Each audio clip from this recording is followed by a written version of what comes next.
ये श्री छत्रपति शिवाजी महाराज जी की शौर्य गाथा है। शिवनेरी का किला घने जंगलों और ऊंची पहाड़ियों के बीच स्थित था। यही वो जगह थी जहां 19 फरवरी 1630 को एक बालक का जन्म हुआ, जिसने आगे चलकर भारत के इतिहास को बदल दिया। उसका नाम था शिवाजी भोसले।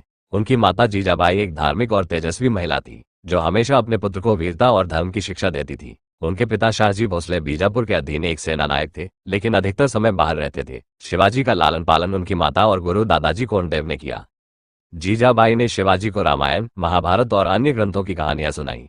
इन कहानियों ने उनके हृदय में वीरता, नीति और धर्म की भावना जागृत की। जब वे बड़े हुए तो उन्होंने महसूस किया कि विदेशी शासकों के अधीन रहने के बजाय एक स्वतंत्र राज्य होना चाहिए। इसी विचार ने हिंदवी स्वराज्य की नींव रखी।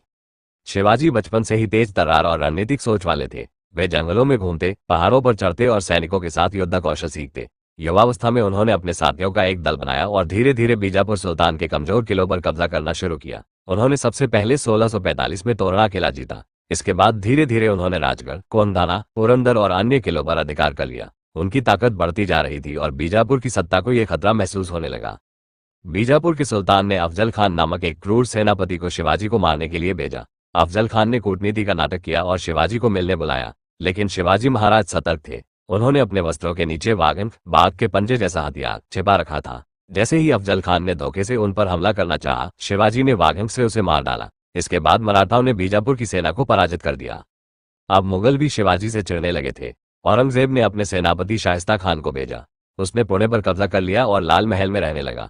लेकिन शिवाजी ने एक रात अचानक हमला किया और शाइस्ता खान को बुरी तरह परास्त किया। इस घटना से औरंगजेब क्रोधित हो गया और उसने शिवाजी को हराने के लिए जयसिंह को भेजा। शिवाजी को पुरंदर की संधि करनी पड़ी और उन्हें मुगलों से संधि करने के लिए आगरा बुलाया गया।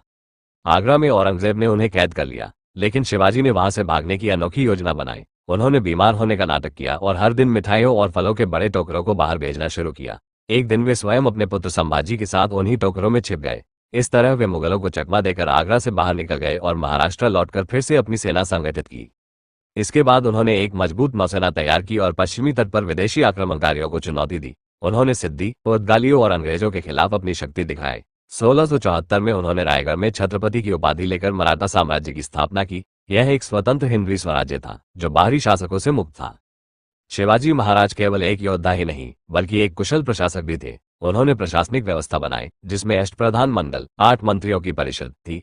उनके शासन में सभी जातियों और धर्मों का सम्मान किया जाता था। वे जनता के लिए न्यायप्रिय राजा थे।